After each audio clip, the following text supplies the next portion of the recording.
Você já passou por um momento em que a tentação parecia grande demais? Um momento em que a voz que sussurrava, faça isso, não tem problema, parecia mais forte do que tudo que você aprendeu, tudo que você acredita, tudo que você é. Um momento em que você sentiu que estava completamente sozinho nessa luta, sem força e sem saída, sem esperança de resistir? Se você já viveu isso, saiba que não está sozinho. E saiba também que há uma realidade invisível acontecendo ao seu redor nesses momentos. Uma realidade que a maioria das pessoas nunca para considerar, mas que muda completamente a forma como você enfrenta as batalhas da sua vida. Hoje, vamos abrir a Bíblia e os escritos de Ellen White para entender algo extraordinário. Como os anjos de Deus nos ajudam nos momentos de tentação. Não de forma vaga, não de forma abstrata, de forma real, concreta, profunda. Você vai descobrir que nas horas mais difíceis da sua vida, quando a pressão parecia insuportável, havia uma presença ao seu lado que você não conseguia ver, mas que estava lá. Esta mensagem é para você que está lutando agora, para você que sente que a tentação voltou mais forte do que nunca, para você que já caiu antes e tem medo de cair de novo, para você que quer entender como funciona essa batalha espiritual que acontece todos os dias, em cada decisão, em cada pensamento, em cada escolha que você faz. Fique até o final, porque o que você vai ouvir aqui vai fortalecer a sua fé e transformar a forma como você luta. E se você ainda não se inscreveu neste canal, faça isso agora. Clique no botão de inscrição e ative o sino de notificações. Assim, você não perde nenhuma mensagem que Deus preparou para a sua vida. Vamos começar com uma pergunta que parece simples, mas que vai nos levar muito fundo. O que é uma tentação? Tentação não é pecado. Esse é um ponto muito importante, e muita gente confunde. Sentir a atração para o errado não é pecado. A tentação é o convite. A resposta a esse convite é onde a batalha acontece de verdade. A Bíblia diz em Hebreus capítulo 2, versículo 18, que Cristo padeceu sendo tentado. Isso significa que Jesus foi tentado de verdade. Não foi uma tentação teatral. Não foi uma encenação para aparecer humano. Foi uma tentação real, com força real, com pressão real. E ele sofreu durante ela. Porque resistir custa alguma coisa. Sempre custa. E se Jesus, o Filho de Deus, sofreu sendo tentado, o que dizer de nós? Se o maior ser que já pisou nesta terra sentiu o peso da tentação, quanto mais nós, que somos frágeis, que carregamos hábitos antigos, que temos memórias, emoções, desejos que às vezes parecem maiores do que nossa vontade de fazer o certo. A boa notícia é que Deus sabe de tudo isso. Ele não ficou surpreso com a sua fraqueza.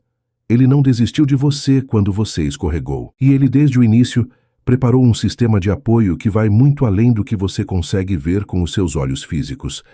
Para entender esse sistema, precisamos ir ao deserto. Após o seu batismo, Jesus foi conduzido pelo Espírito Santo para o deserto. 40 dias, 40 noites, sem comida, sem conforto, sem companhia humana.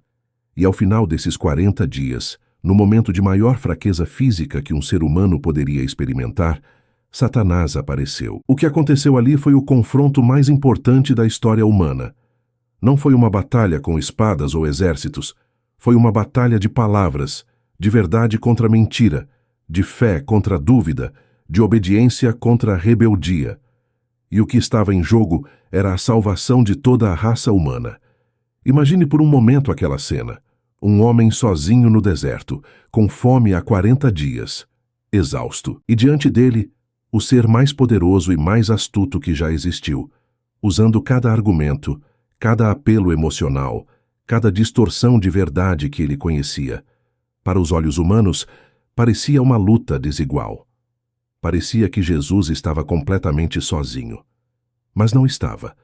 Aparentemente, Cristo estava só diante de Satanás no deserto da tentação. Mas não estava. Os anjos o rodeavam. Da mesma maneira, os anjos de Deus são enviados para servir àqueles que estão sob os mais ferozes assaltos do inimigo. Todo o céu presenciou o conflito entre o príncipe da luz e o príncipe das trevas. Os anjos estavam prontos para intervir em favor de Cristo caso Satanás tivesse transposto os limites prescritos. Ellen White, em A Verdade sobre os Anjos. Capítulo. Os anjos do céu presenciaram as tentações de Cristo. Leia isso de novo. Devagar. Aparentemente, Cristo estava só. Aparentemente. Essa palavra muda tudo. O que parecia solidão total era, na verdade, uma presença invisível ao redor. Os anjos rodeavam Jesus. Todo o céu presenciava aquele conflito. E os anjos estavam prontos para intervir se Satanás transgredisse os limites que Deus havia estabelecido. E Ellen White acrescenta algo que nos diz diretamente respeito. Da mesma maneira, os anjos de Deus são enviados para servir aqueles que estão sob os mais ferozes assaltos do inimigo. Da mesma maneira, isso não é uma metáfora, isso não é uma comparação poética, isso é uma afirmação direta. O que aconteceu com Jesus no deserto acontece com você quando você enfrenta seus momentos de maior tentação. Os anjos de Deus são enviados para servir a você, para estar ao seu redor quando o inimigo vem com mais força. Pense na última vez em que você resistiu a uma tentação forte. Talvez você atribuiu isso à sua força de vontade. Talvez você pensou que foi apenas sorte, ou que o momento passou. Mas e se houvesse algo mais? E se, naquele momento exato em que você sentiu uma força que não reconhecia como sua, havia uma presença divina ao seu redor, sustentando você, contendo o inimigo, impedindo que a tentação fosse além do que você podia suportar? A Bíblia promete em 1 Coríntios capítulo 10, versículo 13, que Deus é fiel e não permitirá que sejais tentados além das vossas forças, mas, com a tentação, preparará também a saída para que a possais suportar. Deus estabelece limites para o que Satanás pode fazer. E os anjos são os mensageiros e guardiões desses limites. Mas há algo ainda mais profundo nessa cena do deserto que precisamos entender. E Ellen White nos revela com uma riqueza de detalhes que vai transformar a forma como você vê a sua própria batalha espiritual. Os anjos vieram e ministraram a Nosso Senhor no deserto da tentação. Os anjos celestiais estiveram com ele todo o tempo em que esteve exposto aos ataques dos instrumentos satânicos. Esses ataques foram mais severos do que os que jamais homem algum suportou. Tudo estava em jogo em favor da família humana. Nesse conflito, Cristo não poliu suas palavras. Dependia de está escrito. Mateus capítulo 4, versículo 4. Nesse conflito, a humanidade de Cristo foi posta à prova de tal forma que nenhum de nós jamais compreenderá. O príncipe da vida e o príncipe das trevas se encontraram em um terrível conflito, mas Satanás não pôde obter a menor vantagem em palavra ou ação. Tais foram tentações verdadeiras, não artificiais. Cristo padeceu sendo tentado. Hebreus capítulo 2, versículo 18. Naquela ocasião, anjos do céu estiveram presentes e mantiveram erguido o estandarte para que Satanás não excedesse os seus limites e prevalecesse sobre a natureza humana de Cristo. Ellen White, em Mensagens Escolhidas, volume 1, capítulo: Os anjos bons são mais poderosos que os anjos maus. Preste atenção em cada detalhe dessa passagem. Ela é densa, rica, e cada frase carrega um peso enorme. Primeiro, esses ataques foram mais severos do que os que jamais homem algum suportou. Isso nos diz que nenhum ser humano em toda a história foi tentado com a mesma intensidade que Jesus foi tentado naquele deserto. E se isso é verdade, então Jesus não apenas entende a sua luta. Ele entende uma luta que é maior do que a sua. Ele passou por mais do que você vai passar. Segundo, tudo estava em jogo em favor da família humana. Não estava em jogo apenas a vida de Jesus. Estava em jogo a vida de cada ser humano que já viveu ou que ainda viveria. Se Jesus tivesse cedido em qualquer ponto, a humanidade inteira estaria perdida sem esperança. O peso daquelas tentações era o peso da eternidade de bilhões de pessoas. E mesmo assim Jesus resistiu. Como? Com 3 palavras: está escrito.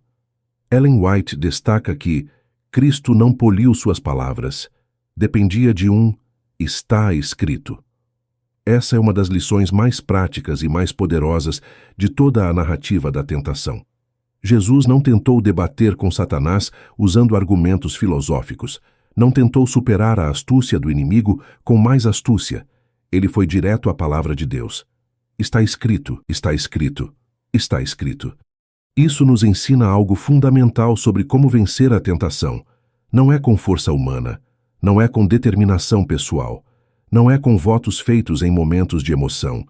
É com a palavra de Deus gravada no coração. É com a verdade conhecida e praticada todos os dias, não apenas nos momentos de crise. E terceiro, anjos do céu estiveram presentes e mantiveram erguido o estandarte para que Satanás não excedesse os seus limites e prevalecesse sobre a natureza humana de Cristo. Os anjos mantiveram erguido o estandarte. Que imagem poderosa! Em uma batalha, o estandarte é o sinal da presença do exército. É o que diz: estamos aqui, não recuamos, a vitória é nossa. Os anjos estavam ali firmes, mantendo visível o símbolo da autoridade divina, impedindo que Satanás cruzasse a linha que Deus havia traçado. E a mesma coisa acontece na sua vida. Quando você está no seu deserto pessoal, quando a tentação chega com toda a sua força, os anjos de Deus estão ao seu redor, mantendo erguido o estandarte, mantendo os limites, garantindo que o inimigo não passe além do que Deus permitiu. Você não está sozinho na sua batalha. Nunca esteve. Nunca estará. Se essa mensagem está tocando o seu coração, deixe um comentário aqui embaixo agora. Escreva: eu não estou sozinho. Porque essa é a verdade que Satanás mais quer que você esqueça. E é a verdade que Deus mais quer que você lembre. Mas vamos agora à terceira tentação.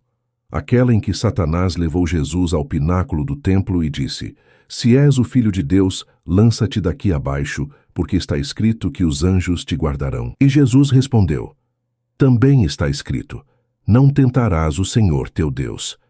Essa tentação é das mais sutis e das mais perigosas, porque Satanás usou a própria palavra de Deus para tentar Jesus. Ele citou o Salmo 91, que fala sobre a proteção dos anjos, e distorceu o significado, tentando levar Jesus a presumir da graça de Deus, a testar o amor divino de forma irresponsável. Mas Jesus não caiu nessa armadilha, e depois que ele respondeu com firmeza, depois que ele resistiu pela terceira vez, algo aconteceu que Ellen White descreve de uma forma que vai fazer você arrepiar. Satanás deixou apressadamente o campo de batalha como um inimigo vencido. As palavras de Cristo: vai-te, Satanás. O poderoso anjo caído não pôde fazer outra coisa senão obedecer. Anjos que excedem em força estavam ali para proteger a alma tentada e resistir ao inimigo. Ellen White, em A Verdade sobre os Anjos, capítulo. A terceira tentação, Satanás deixou apressadamente o campo de batalha como um inimigo vencido. Não saiu com dignidade, não saiu com soberba, saiu apressado, saiu vencido, saiu obrigado a obedecer às palavras de Cristo. Há algo extraordinário nessa cena que precisa ser dito com clareza. Satanás não é onipotente, Satanás não é onisciente, Satanás não é onipresente. Ele é um ser criado que foi corrompido pela rebeldia, e diante da autoridade de Cristo, ele não tem escolha senão recuar. As palavras de Cristo, o poderoso anjo caído, não pôde fazer outra coisa senão obedecer. Não pôde fazer outra coisa. Não foi uma escolha de Satanás. Foi uma obrigação. A autoridade de Jesus é absoluta. Quando Jesus fala, até os poderes das trevas precisam obedecer. E então vem a frase que fecha essa cena com uma beleza espiritual incomparável. Anjos que excedem em força estavam ali para proteger a alma tentada e resistir ao inimigo. Anjos que excedem em força. Não anjos comuns, não anjos medianos. Anjos que excedem em força. Seres de poder extraordinário, enviados especificamente para proteger e para resistir ao inimigo. E esses anjos não estavam ali apenas para Jesus. Ellen White diz que estavam ali para proteger a alma tentada. No original, essa expressão fala de qualquer pessoa que está sendo tentada. Você, eu, qualquer filho de Deus que está num momento de luta espiritual. Agora pense comigo. Se Satanás, que é poderoso, que é astuto, que tem milhares de anos de experiência em destruir vidas humanas, se ele não pôde fazer outra coisa senão obedecer diante da autoridade de Cristo, então, o que isso nos diz sobre a proteção que temos quando buscamos essa mesma autoridade? O apóstolo Tiago nos diz no capítulo 4, versículo 7, Sujeitai-vos, pois, a Deus, mas resisti ao diabo, e ele fugirá de você. Ele fugirá. Não pode não fugir. Quando você se sujeita a Deus e resiste ao diabo no nome de Jesus, o inimigo não tem escolha. Ele tem que recuar. Os anjos de Deus estão ali para garantir isso. Mas há uma condição importante nessa promessa. A Bíblia diz, sujeitai-vos a Deus. Primeiro, sujeição. Primeiro, rendição. Primeiro, dependência total. E depois a resistência vem naturalmente, com poder, com eficácia. O problema de muitas pessoas é que tentam resistir ao diabo sem primeiro se sujeitar a Deus. Tentam vencer a tentação pela força da vontade humana, pela determinação pessoal, pelos próprios recursos. E caem. Porque não é com força humana que essa batalha se vence. É com a autoridade de Cristo, que é acessada pela sujeição, pela oração, pela dependência diária. Deixa eu ser muito prático com você agora. Vou falar de coisas reais, de situações que você provavelmente conhece. Você já teve um pensamento que apareceu do nada e que você sabia que era errado? Um pensamento de raiva, de amargura, de desejo, de dúvida. E em vez de reconhecer que havia uma força tentando plantar aquela semente, você ficou ali ruminando, alimentando aquele pensamento, dando espaço para ele crescer.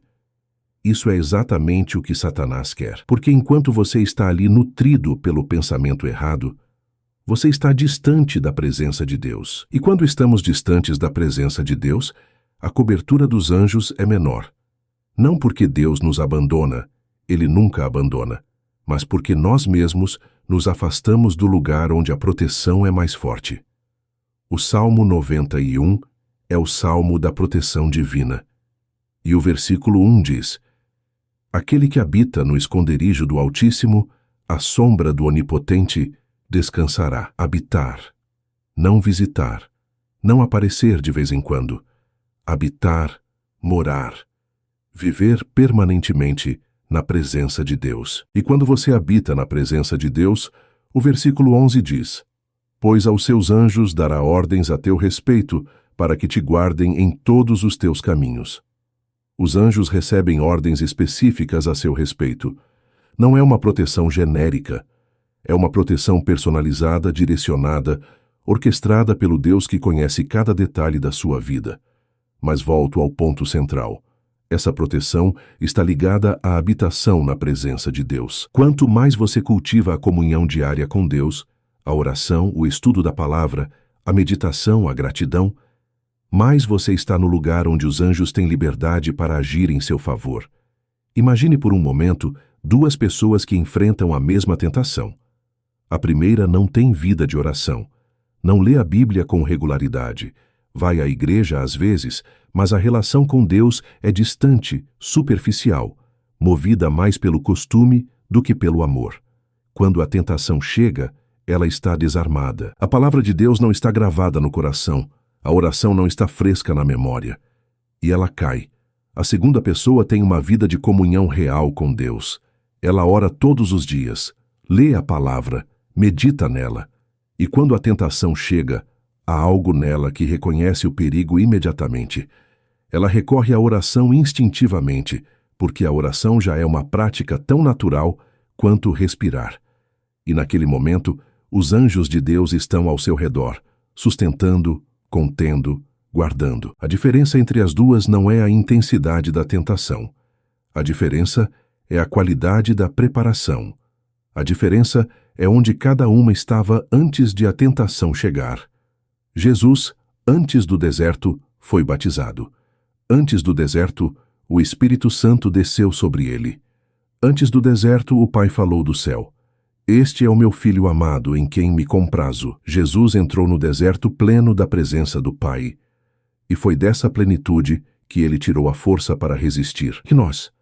Como estamos entrando nos nossos desertos pessoais, plenos ou vazios, preparados ou desarmados, com a palavra de Deus viva no coração ou com ela esquecida em alguma prateleira? A Bíblia diz em Efésios, capítulo 6, versículo 17, que a palavra de Deus é a espada do Espírito. É a única arma ofensiva em toda a armadura de Deus, e Jesus usou essa espada no deserto com maestria. Cada tentação de Satanás foi respondida com uma frase da Escritura. 3 tentações, 3 versículos, 3 vitórias. Você conhece a palavra de Deus o suficiente para usar essa espada? Você tem versículos gravados no coração que podem ser ativados no momento em que a tentação chega? Porque o deserto não avisa quando vem. A tentação não manda uma mensagem antes de aparecer. Ela chega no momento de maior fraqueza, quando você está cansado, quando está com fome, quando está só, quando está vulnerável. E é justamente nesses momentos que os anjos de Deus são mais ativos. Ellen White foi clara. Os anjos são enviados para servir aqueles que estão sob os mais ferozes assaltos do inimigo. Nos momentos de maior pressão, a presença angelical é mais intensa, não menos. Isso deveria nos encher de coragem. Deveria nos fazer encarar os momentos difíceis com uma perspectiva completamente diferente. Porque quando a tentação parece mais forte, quando tudo dentro de você quer ceder, saiba, é exatamente nesse momento que o céu inteiro está olhando. É exatamente nesse momento que os anjos mais poderosos estão ao seu redor. É exatamente nesse momento que a vitória está mais perto do que você pensa. Feche os olhos por um instante e visualize esta cena. Você está num momento de tentação forte. Você sente o peso da pressão. E então, com os olhos da fé, você vê o que está ao seu redor. Não apenas você e a tentação. Você e a tentação e uma hoste de anjos poderosos prontos para agir, prontos para sustentar, prontos para manter o estandarte erguido ao seu redor. Como essa visão muda a sua resposta à tentação? Como é diferente lutar quando você sabe que não está sozinho? Quando você sabe que as forças ao seu favor são imensamente maiores do que as forças contra você. A Bíblia nos dá um exemplo belíssimo disso em 2 Reis, capítulo 6. O profeta Eliseu estava cercado por um exército inimigo. Seu servo acordou de manhã e viu cavalaria, carros de guerra, soldados por todos os lados, e entrou em pânico. Ai, meu senhor, que faremos? E Eliseu respondeu com uma frase que deveria estar gravada em cada coração cristão. Não temas, porque os que estão conosco são mais do que os que estão com eles. Mais, sempre mais. Os que estão conosco são sempre mais do que os que estão contra nós. Isso não é pensamento positivo, isso é teologia bíblica. Isso é a realidade do universo espiritual que você não consegue ver com os seus olhos físicos, mas que é tão real quanto o chão que está sob os seus pés. E Eliseu orou: Senhor, abre-lhe os olhos para que veja. E Deus abriu os olhos do servo. E ele viu o monte cheio de cavalos e carros de fogo ao redor de Eliseu. Ao redor de Eliseu. Ao redor do servo de Deus. Os exércitos do céu sempre cercam os filhos de Deus que vivem na dependência dele. Agora eu quero falar com aquelas pessoas que já caíram, que já cederam a uma tentação, que juraram que não cederiam mais, que se levantaram de manhã com a mais firme das determinações e foram para a cama com a mais profunda das culpas. Para você que conhece o ciclo de prometer e quebrar, de lutar e cair, de se levantar e cair de novo. Eu quero que você ouça isso com todo o seu coração. O fato de você ter caído não significa que Deus desistiu de você. Não significa que os anjos foram embora. Não significa que a batalha está perdida. O apóstolo Pedro negou Jesus 3 vezes. 3 vezes. Com palavrões, com juramentos, com tudo que tinha de força vocal. E Jesus, antes que isso acontecesse, disse a ele no capítulo 22 de Lucas, versículo 32, Eu orei por ti para que a tua fé não desfaleça, e tu, quando te converteres, confirma teus irmãos. Jesus não orou para que Pedro não caísse. Jesus orou para que a fé de Pedro não desfalecesse depois da queda, porque Jesus sabia que Pedro ia cair. E ele já estava intercedendo para que a queda não fosse o fim da história. E quando Pedro saiu dali e chorou amargamente, quando a culpa e a vergonha e o peso da traição caíram sobre ele como uma pedra, os anjos de Deus estavam ali também. Não para condenar, para sustentar, para impedir que a culpa se tornasse desespero, para guardar aquele homem partido até o momento em que o Cristo ressuscitado viesse ao seu encontro e lhe dissesse: apacenta as minhas ovelhas. A queda não é o fim. A queda é parte da luta, e a misericórdia de Deus é maior do que qualquer queda que você já teve ou que você ainda vai ter. O que você não pode fazer é usar a misericórdia de Deus como desculpa para não lutar. Não pode dizer: Deus vai me perdoar mesmo assim, porque quem diz isso não entende o amor de Deus. Quem realmente compreende o amor de Deus não quer pecar. Quem realmente viu o que Jesus fez na cruz não quer facilitar para o inimigo. Quem realmente sente a presença dos anjos ao seu redor quer honrar essa proteção, vivendo de forma que glorifique ao Deus que a enviou. E aqui está o coração de toda esta mensagem. A ajuda dos anjos nos momentos de tentação não é para pessoas perfeitas, é para pessoas que lutam, é para pessoas que caem e se levantam, é para pessoas que estão cansadas de lutar, mas que ainda não desistiram. É para pessoas que chegaram ao limite da força humana e que, nesse limite, abriram as mãos e disseram: Deus, eu não consigo mais sozinho. Eu preciso de você. É nesse momento de rendição completa que a proteção divina se manifesta com mais plenitude. É nessa admissão honesta de fraqueza que os anjos de Deus têm mais liberdade para agir, porque Deus dá graça aos humildes. E a humildade que reconhece a própria limitação e busca a força de Deus é o terreno fértil onde a vitória cresce. A Bíblia diz em 2 Coríntios, capítulo 12, versículo 9, que Deus disse a Paulo: a minha graça te basta, porque o meu poder se aperfeiçoa na fraqueza. O poder de Deus se aperfeiçoa na fraqueza, não apesar da fraqueza. Na fraqueza. Quando você está fraco o suficiente para parar de depender de si mesmo e começar a depender de Deus, é aí que a força divina encontra espaço para agir. Então, o que fazemos com tudo isso? Como vivemos à luz dessa realidade dos anjos que nos ajudam nas tentações? Primeiro, cultive a presença de Deus todos os dias, não apenas nos momentos de crise, não apenas quando a tentação está à porta. Todos os dias, a oração matinal que prepara o coração para o dia, a leitura da palavra que arma você com a espada do Espírito, a meditação que mantém a mente conectada à verdade. Esses hábitos não são opcionais para quem quer vencer. São a preparação para a batalha. Segundo, reconheça a presença dos anjos. Não com superstição, não de forma exagerada, mas com fé. Quando a tentação chegar, lembre-se: não estou sozinho. Os anjos de Deus estão ao meu redor.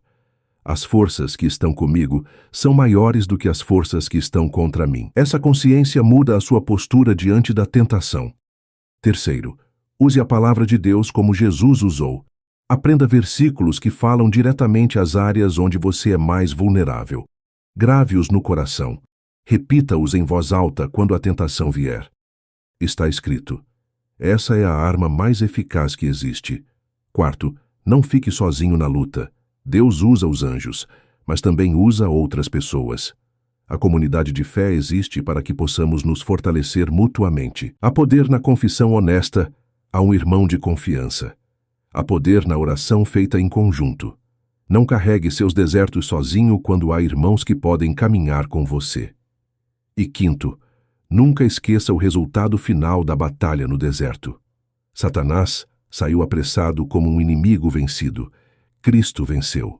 E porque Cristo venceu, a mesma vitória está disponível para você. A Bíblia diz em Romanos capítulo 8, versículo 37, que em todas essas coisas somos mais que vencedores por meio daquele que nos amou. Mais que vencedores, não sobreviventes, não resistentes, mais que vencedores. Essa é a sua identidade em Cristo. Essa é a sua herança como filho de Deus. E os anjos que guardam a sua vida sabem disso, mesmo quando você esquece. Hoje, ao encerrar este vídeo, eu quero que você faça uma coisa muito simples. Onde quer que você esteja, neste exato momento, fale em voz baixa. ou apenas no silêncio do seu coração, estas palavras: Deus, eu reconheço que não estou sozinho. Eu confio na tua proteção. Eu creio que os teus anjos estão ao meu redor, e eu escolho hoje depender de ti. Essa oração simples, feita com fé, muda o campo de batalha, porque ela declara que você não está lutando sozinho, que você não depende apenas dos seus próprios recursos, que você está habitando no esconderijo do Altíssimo, onde os anjos recebem ordens a seu respeito para te guardar em todos os teus caminhos. Se esta mensagem falou com o seu coração hoje, deixe um comentário aqui embaixo com a palavra proteção. Que possamos juntos afirmar nossa fé na presença dos anjos de Deus em nossas vidas, e que esse comentário seja um testemunho para alguém que está passando por um deserto hoje e que precisa saber que não está sozinho. Que Deus te abençoe, que os seus anjos te guardem em todos os teus caminhos, e que nos momentos em que a tentação parecer mais forte, você se lembre desta verdade. Aparentemente você está sozinho, mas não está. Os que estão contigo são mais, sempre mais, do que os que estão contra você. Até o próximo vídeo.